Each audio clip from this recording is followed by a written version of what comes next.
Talk to me, Michele. On the street lights on the corner. City vibes got a story. Feel the beat, don't ignore me. Welcome back to another episode of Talk to Me Michele. I am your host, Michele, and I know everybody is doing well. You know why? Because today is Halloween, my favorite holiday. And Halloween resonates with me because I love everything about the fall. The autumn season just does it for me. The cool weather, the crisp air, the leaves crunching under your feet. You know, when you went trick-or-treating as a kid. It's a holiday where you can become anyone you want.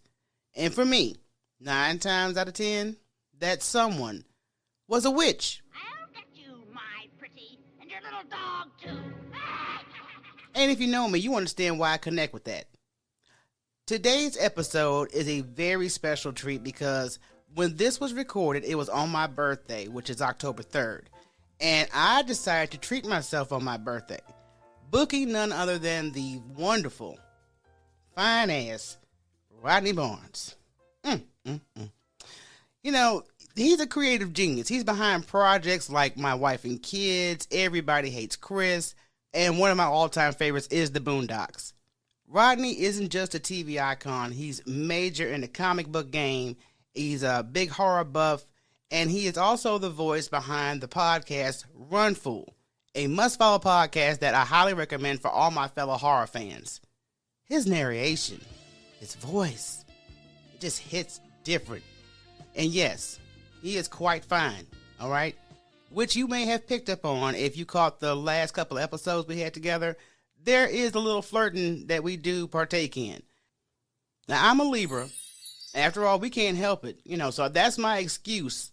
My Libra energy just blossoms every time I have him on as a guest.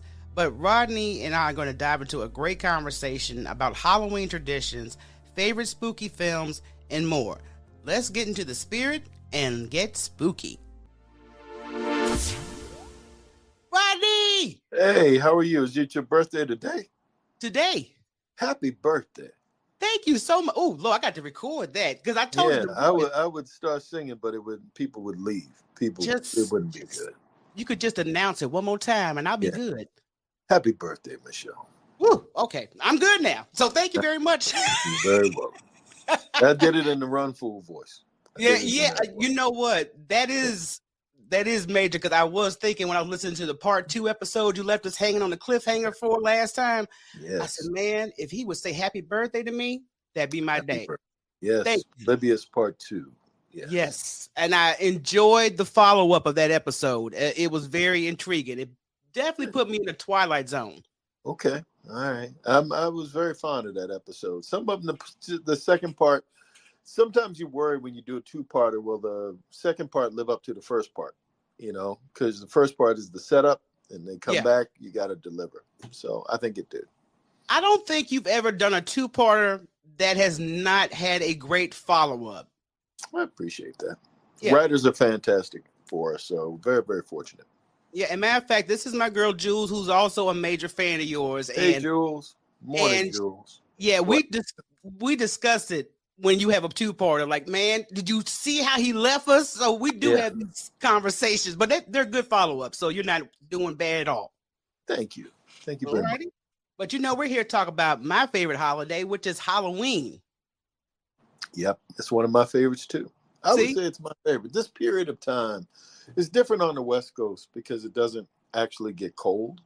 But back on the East Coast, I would love that whole Halloween, Thanksgiving, Christmas, like that whole period. And it was always kind of my favorite. And, you know, that's what I do miss because I'm living in Texas where it's like summer, 99% time of the year. And I miss the East Coast weather, the fall, the leaves, the change of colors, the nice little spooky ambiance that the East Coast can give you. So I'm going to have to go back just for that time of year. Yes. But with Halloween being both one of our favorites, I definitely want to discuss some of the traditions that you like to do on Halloween, or if you even have time, maybe back in the day, stuff that you used to do for Halloween when you were a kid that was just had you excited. It's not. It hasn't really changed too much. I mean, I think yeah, work gets in the way, so you can't have too much fun. But usually movies. Living in LA, we have a lot of vintage theaters out here that show older movies just like they're new. Right. So The Exorcist, all the stuff from the 70s and 80s I talk about on Instagram, I go to see. They Hmm. usually have like a Halloween series or something like that where the movies is typically my thing. I don't do too many, like we have Halloween horror nights here and those types of things. And, if I get invited to something, from because of the show or something, I will go. But more often than not, kids dressed up chasing me around. I think I've passed. I think I've passed that age of running through the haunted house in the woods. Right. I'll watch other people do it and have a wonderful time. But for the most part, it's about movies, TV shows, maybe a good book. If Stephen King seemingly has a new book every 4 months, 3 months, I will revisit something, an audio book that I'll listen to in my car, Yeah. uh, those things. Yeah. And my favorite when I was younger, I lived in Teaneck, New Jersey for a number of years. Osley Brothers. Yes, Isley Brothers, all type of history there. Yeah. But they had a theater on Cedar Lane. I forgot the name of the theater, but it was a weekend event, the Rocky Horror Picture Show. And Mhm. that used to take place in New York, but Jersey had their own style of doing it. So that was one of my favorite traditions, getting dressed up as your favorite character. We've seen this movie 100 times. It's not really scary. It's a musical, but it's got the Halloween ambiance to it. So that was one of my favorites to do. So Right. now you're grown and got things to do. We can't really get to those traditions as often as you used to. No, it's not the same. It's like all of these holidays are really built for younger people, except Thanksgiving. Thanksgiving, you can eat and go to sleep, so and watch a football game. But the other ones are a lot more. Thanksgiving is a sedentary holiday. The rest of them, you got to move. See, that's why we had to switch up our Thanksgiving. We can't do the heavy food. It's got to be all seafood. So we Oh, do well, all then, sea. Yeah, yeah, so that don't way make we you can. sleepy. Yeah, there you go. Because I would like to be awake for the rest of the day and watch some of the game. But Yes. you mentioned in a previous reel you put up some of your favorite top Halloween movie recommendations, Mhm. and when you was it Monster Squad? Yes. And I said, dude, Monster Squad was like, if you were back an 80s kid, you understand the impact of Monster Squad because it was scary, but then it wasn't scary. It was It fun, was, scary. yeah, it was a fun, scary, and it had a good suspense. Why do you think that movie resonates so hard with you? Well, I think it's sentiment. A lot of what I talk about, certainly in the Instagram stuff, and even the Run Full series, they're very sentimental stories. It's the past. It's how these things made me feel when I was younger. Um, and we tend to remember good feelings. Yeah. So, any of these movies that sort of stoked those fires, if you think about Monster Squad, they were kids. It was the classic Universal monsters for the most part. Creature of the Black Lagoon, Wolfman, Dracula, Frankenstein, Yeah. the Mummy. It wasn't so much like the horror, recent modern day horror, where it's sort of mean spirited.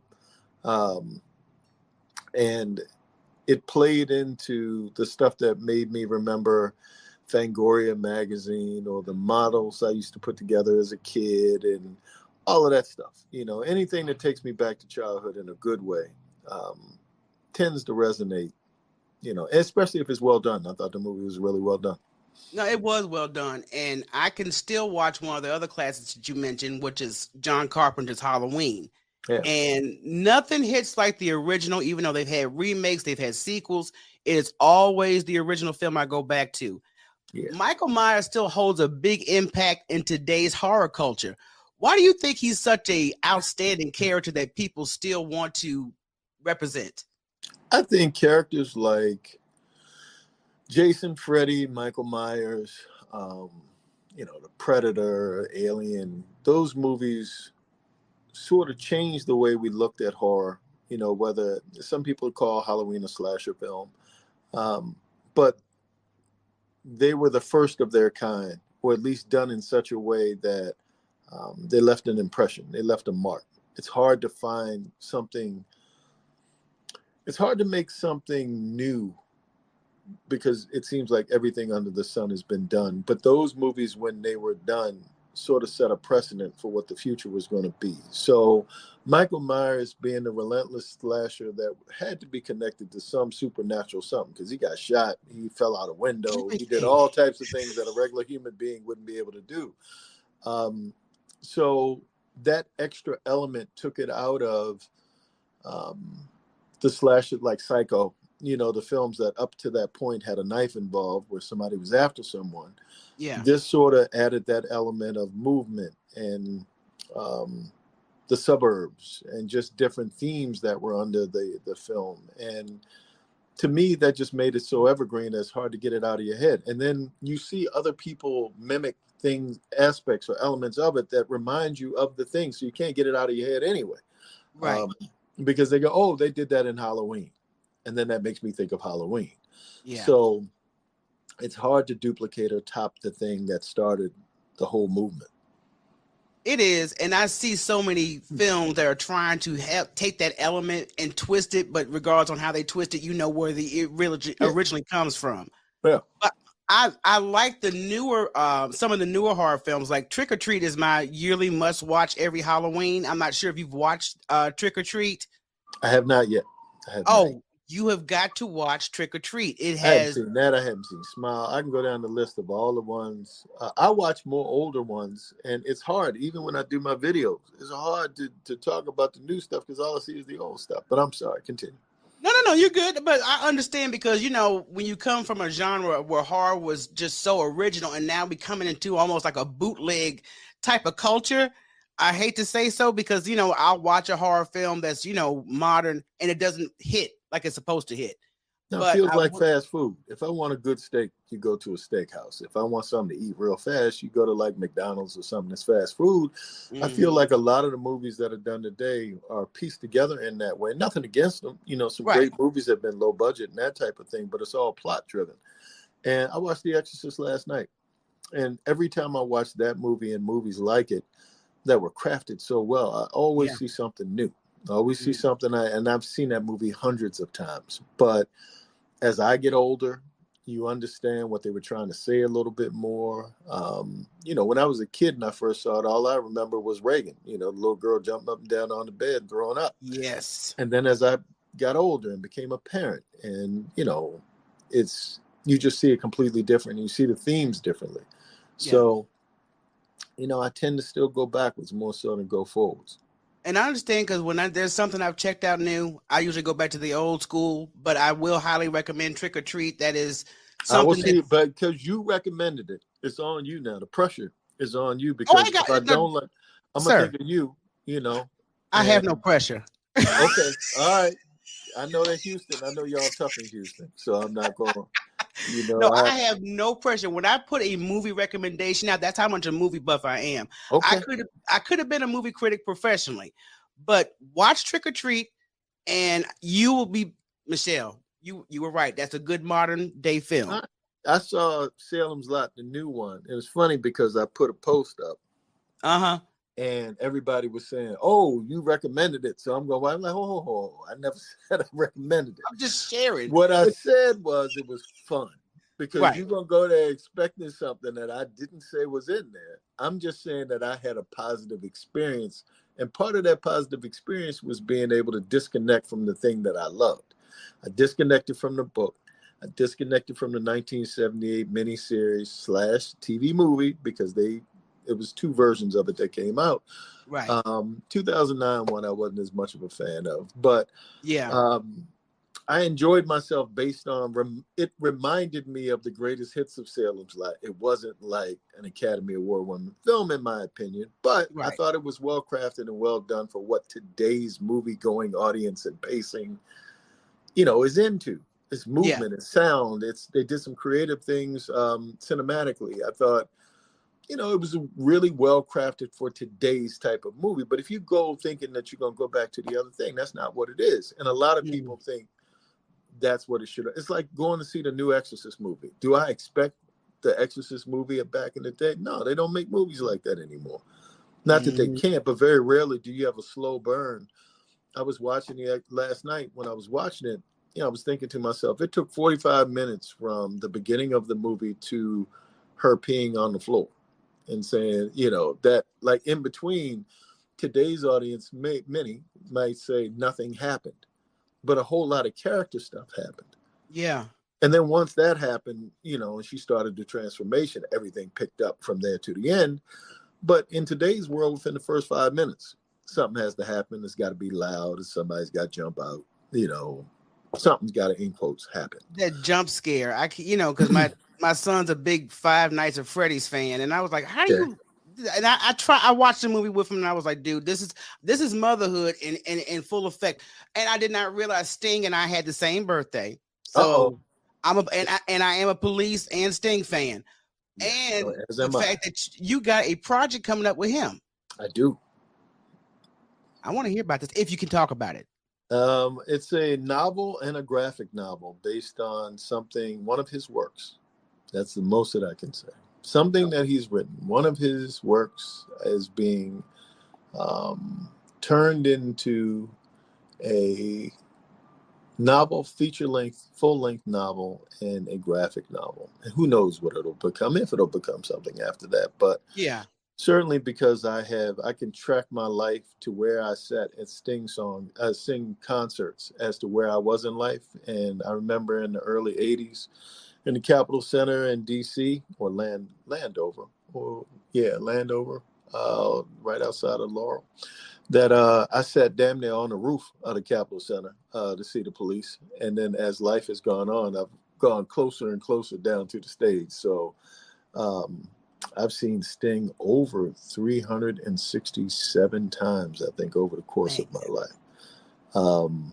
If you ever were in my home, you would see lots of pictures of me and Sting in different poses and things, all properly family-oriented poses, of course, but just posing because I love me some Sting.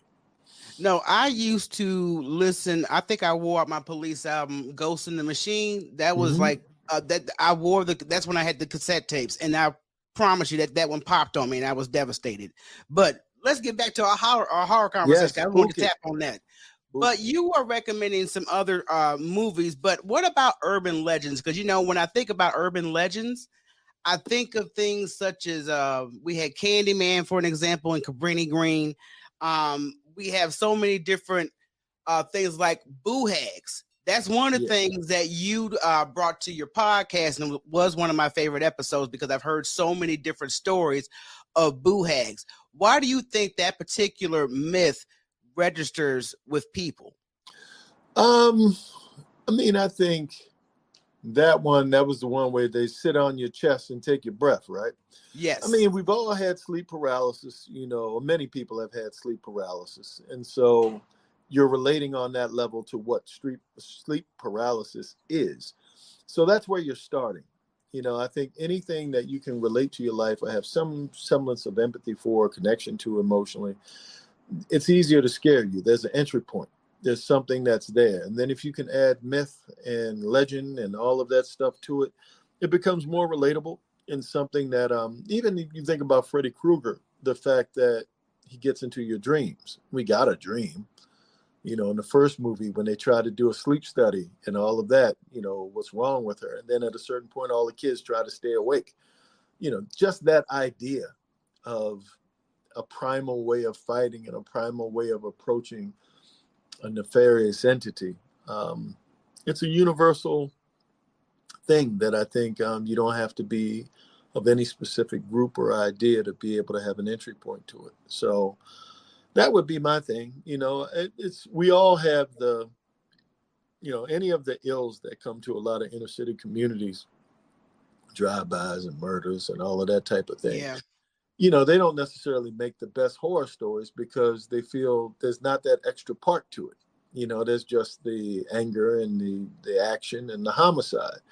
But when you add some story to it, Candyman coming back from slavery and, having some myth and being connected to the land and all of these things, and he was after her, and it becomes a story now. It becomes something that's layered. It becomes something that is a little bit more intriguing and interesting.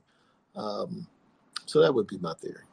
And I like the fact that you said when movies are layered. I prefer movies that are layered. It's not just in your face. Mhm. It is more of a concept, and there's a storyline behind it. And actually, it may make you. It intrigues you to go to Google to see if there's any reality to it. If the Yeah, storyline is that yeah, good, yeah. because you do have different Candyman myths out there.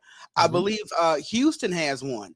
Matter of Yeah. fact, of a man who had a candy factory and children started coming up missing. Mhm. So I always think that there are little bits and points of reality when we have these horror stories. But when it comes to the horror traditions of Halloween, you've heard the myths about black cats, witches, pumpkins. I mean, do you have any walkaway theories from that, or have you heard of any of these myths when it comes to those items?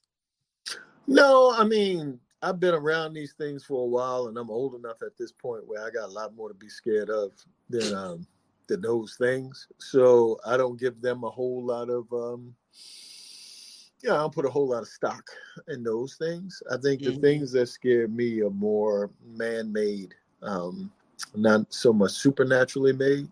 Right. That's today, but tomorrow you might get a different answer. You know, some could go boo in the middle of the night, not good. Hey, but we got to do another podcast, so I can tell you about how I'm scared now. We don't want you to get too scared because that means you may not want to do this genre any longer. Oh So no, we don't I'm have too many myths because you see black cats, and I've actually seen people in reality freak out if a black cat walks in front of them. right. And yeah, and I'm like, is this myth or is there history behind it, or is this just something affiliated with what you've heard? Right. So there's some people that hear myths, don't research it, and just take it to heart when they experience anything. Right. But from what I hear, pumpkins are supposed to ward off evil. Okay. Yeah, yeah. You'll Uh, find that to be the Pumpkin one. pie. I try pumpkin pie to see if that worked the same. But yeah. Well, I don't know about the pumpkin pie, but I do know that the movie I recommended, Trick or Treat, that plays a very valid role in the movie about the Like garlic pumpkin. the vampires. There you go. There you go. So we got all type of mystical characters, traditions that we do. But why do you think that some people frown on Halloween, the festivities? I mean, because there's different ways I of think celebrating. Christianity. I think Yeah, Christianity. I think I think if you were to look at it head on, you know, the idea, and it's how you define Halloween. You know, some people go to as worshiping the devil, or it's mixing other pagan religions into Christianity or bringing them into your life. It's like, you know, I understand that if you go to fundamentalist Christianity or certain other things, why people would be apprehensive or, you know, that type of thing. I don't think I look at it that literal. I don't think I ever have. I right, right. remember Michael Jackson. There was a point when he was doing Thriller that he was saying how his parents were against it because being Jehovah's Witness or something that I read like that in an interview. And I remember growing up the same thing, you know, with my family. My grandmother's like, boy, everything got to be about the devil. And I was like, it's not, it's a ghost story. It's this, it's whatever. And so, you know, she accepted it after a while because I wasn't stopping. If this is the worst that I'm going to do is read scary stories and make models of monsters, it's a lot worse things I could be doing. But Exactly. I think it's mostly that. I think it's mostly Christianity. I think there's also a sense of unknown, a sense of dread. When you get into the more darker elements of it, like anything, it can be depressing, it can be sad, it can be negative. I think being able to see the fun in it, and I stay in the middle. You know, even things for me, things that are incredibly mean spirited or gory or, you know, guts for the just for the sake of it. It's no real story there. It's just like, how disgusting can we be? I've never really been attracted to that type of thing anyway. I think zombies, Dawn of the Dead, Night of the Living Dead, those movies grabbed me because they were Night of the Living Dead, because you were talking about race and you were talking about it was like the changing of cultures. You're coming out of the 60s where Vietnam and civil rights movement, so many things are happening that this movie seemed to have its finger on the pulse of that. Dawn of the Dead, the same thing in the mall with commercialism, that, you know, we're running away, this idea of things can make you happier and safe, you know, but the world is going to hell. You can't ignore the world, and you can't ignore certain things in the name of commercialism. So even though you had the gory stuff and you had that all in there, you had a story as well. And I think sometimes short of that, you just got a spectacle. I've never been big on that. Yeah, yeah, and I definitely feel you, but I do have one additional question from Mr. Tuggle. Let's see, would it be considered? Let's see, I got to get my glasses again because it's very Yeah, I was small. thinking Day of the Dead. I just couldn't remember Okay. it at the time. I knew it was something else. I'm getting old now. Yeah. Would I see it as the same? I don't know if it's the same because it's something that goes into, people seem to embrace tradition differently. I don't know if the African American community en masse has ever celebrated Halloween in the traditional sense in the same way that in the Latin community you have the Day of the Dead. Yes. I don't know if we have that on. I know that a lot of us do celebrate Halloween as far as dressing up, trick or treat, go to parties, that type of thing. But as far as having a Day of the Dead dynamic to it, I don't recall ever having that. Right. I mean, because they do have that Day of the Dead along with some other traditions that go along in different parts of the country. But I know, like you say, I agree with you wholeheartedly that some Christian views sometimes are not as accepting, knowing it's just a theme or that there's an actual passion for horror. Is nothing evil, you know. Right. No, and even Caribbean cultures that have like their forms of Christianity that's mixed with more African themed, voodoo and different things, like in Haiti and different stuff. I think sometimes that mixes over into pushing away Halloween. I think about movies like The Serpent and the Rainbow and just voodoo in general, and how, we turn our backs on a lot of that stuff too for the same reasons. That's true, because a lot of people, when you even bring up the topic of voodoo, Yeah. the first thing that come to mind to most people that don't know it is, oh, it's bad. And I'm like, well, why don't you do your research, because you'll be very interested to find that that's not bad. Okay. Yes. Yeah. Okay. So I'm just glad that, we are waking respectful. Up. I try to be respectful to the various religions and traditions that everybody has. We all come to where we're going to go to in our own way, and I don't have the right to judge anybody based upon that.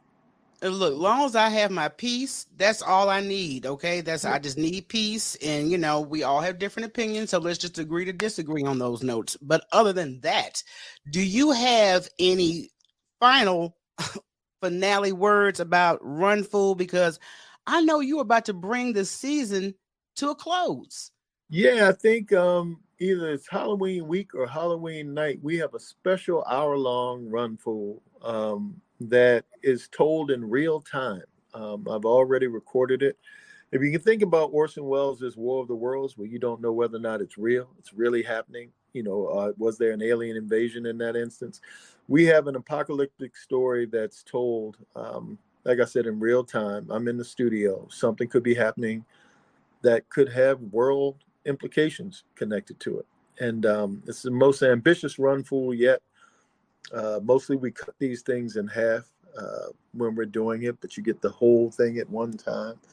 And I think it's one of my best performances. The scripts are always good. If they anything that comes up short on Run Fool, you can put it on me. Everybody on our team is fantastic. And I'm just trying to do my best to do my part, to hang with them, because they're the stars. Well, I appreciate the collaboration because it's a great production. I've been telling everybody, if you've not subscribed to this podcast, you are so missing out on such good stories, myths that we've all heard of, self-sabotage, monsters. It's all in this podcast series. So you can vote for us too. We're up for a Signal Award. If you go to my IG page, you can see where you can vote for us to win a Signal Award for the show. So we're up for a few awards right now, but right now this is the one where you can interact and actually vote and help us out. You guys go vote. Even if you ain't listened to an episode, I say go vote. Do it for me.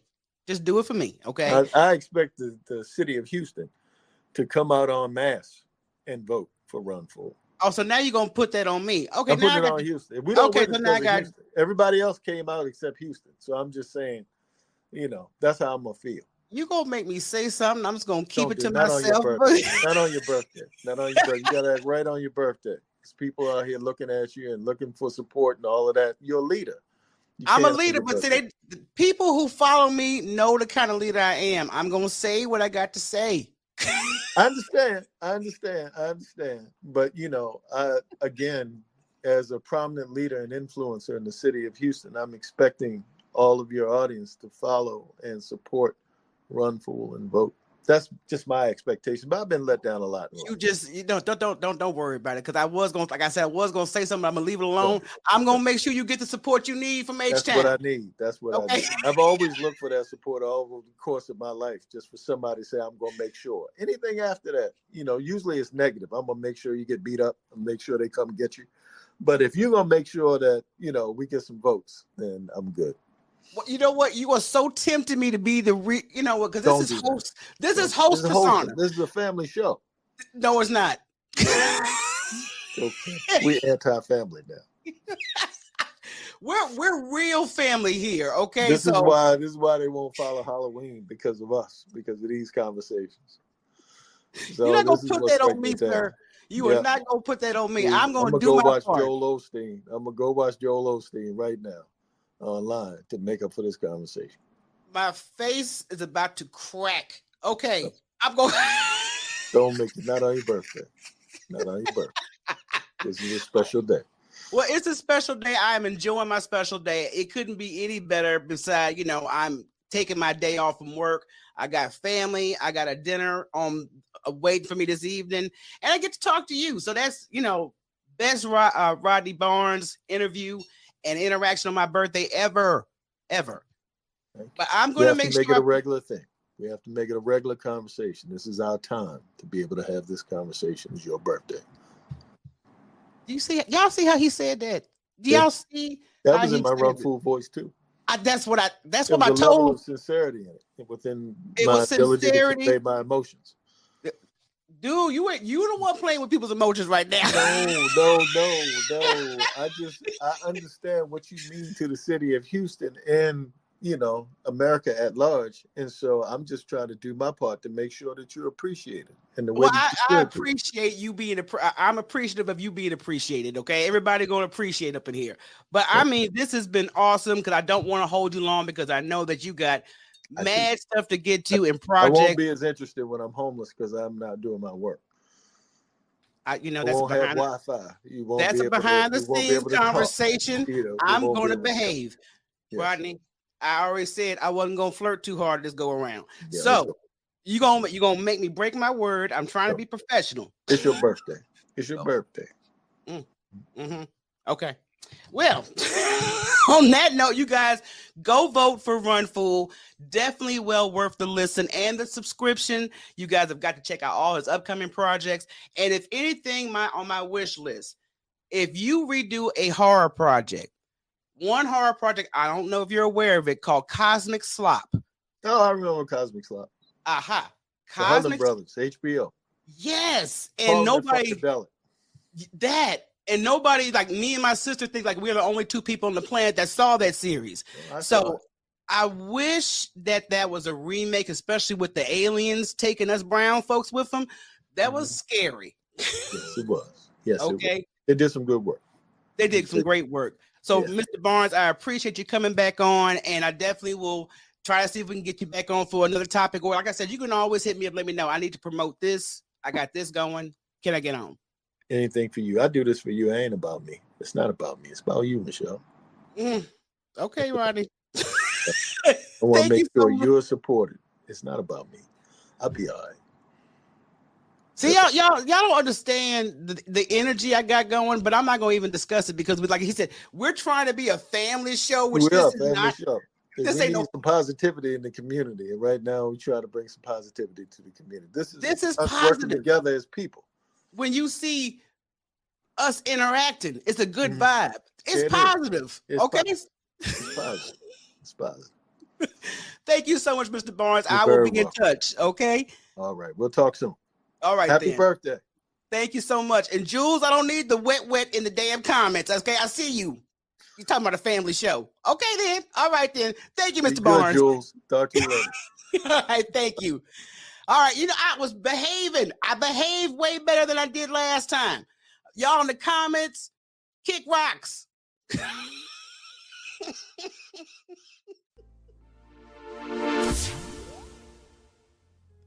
Thank you for tuning into this special Halloween edition of Talk to Me Michele. I hope you enjoyed the conversation about all the horror and Halloween traditions with the incredible Rodney Barnes. If you already haven't done so, make sure you subscribe to the Runful podcast for more chills and thrills. And don't forget to follow, like, and subscribe Talk to Me Michele so you never miss an episode. Also, if you have time in your day, good people, I'd appreciate it if you would just leave me a podcast review on whatever platform you tune in on. Make sure you subscribe to my YouTube channel, turn on your notifications, and you can support the show as well as purchase merchandise on buymeacoffee.com/talktomemichele. And that's going to do it until the next episode. So until next time, peace.